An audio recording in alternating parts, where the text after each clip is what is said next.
Grange ISD has been working to develop a long-range facility plan since September 2010. This effort was in response to the failed bond election of May 2010.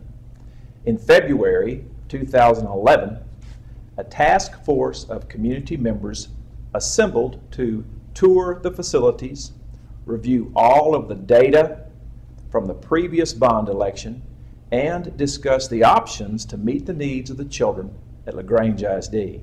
The task force evaluated the educational adequacy of each facility in Grange ISD. This committee identified a number of characteristics that negatively impact the quality of instruction provided to the students in LaGrange. For example, the classrooms in the current 7th and 8th grade building, the former high school, are substantially below the state minimum of 700 square feet. Most of the classrooms in the current middle school are between 430 to 670 square feet. Additionally, the current configuration of the pre-K to 8 campus creates a variety of safety and security concerns, along with the inherent challenge of transition time as students move from one building to the next. All students in pre-K through 8th grade share a number of buildings and programs, which decreases instructional time as they move around the campus. Hello, fellow citizens.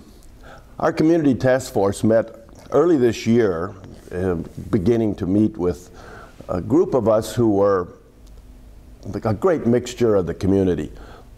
Some of us old folks, plus some young, bright teachers and also fellow citizens, to take a look at current existing facilities and see what might be done. They deliberated for some time and in August made their final recommendations to the Board of Trustees. Those recommendations will call for a 3-phase approach to improving our facilities here at LaGrange Independent School District. The recommendations consisted of 3 phases. Phase 1, which is estimated to cost approximately $8.3 million, will be paid for with the funds that are currently held by the school district. Those are funds that citizens previously have paid over the years as part of the tax payments, and it has accumulated to that point. That phase will include a new ag facility at the high school campus.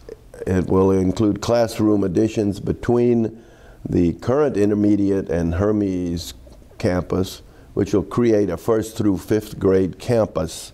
And also there'll be a conversion of the 100 wing at Hermes Elementary that will handle the pre-K kindergarten center. The realignment of grades was recommended to help develop more self-contained campus environments for all of our students and to retain and utilize those existing facilities that were appropriate. Along with phase 1, we needed a phase 1A that's estimated to cost approximately $13.9 million and is projected to be paid for with expected proceeds available following the November 8th bond election. Phase 1A provides for a new middle school directly behind the current high school on that existing campus. The project also includes needed science and computer classrooms for the high school, along with adequate competition gymnasium for the middle school that's moving to that campus. Phase 2,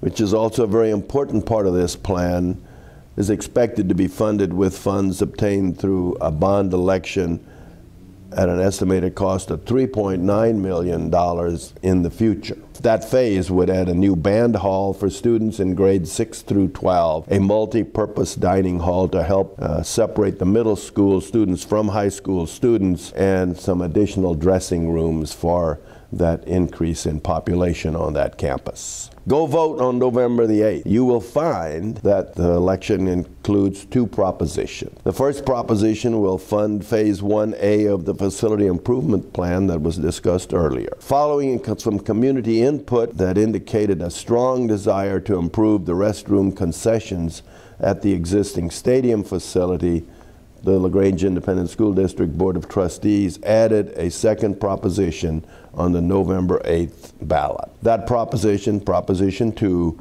will provide $840,000 for a new restroom concession/visitor dressing room at the north end of the football stadium. The estimated tax increase for both Proposition 1 and 2 is expected to be no higher than 12.5 cents per $100 in taxable value. The estimated tax rate impact has been calculated for a 20-year repayment plan.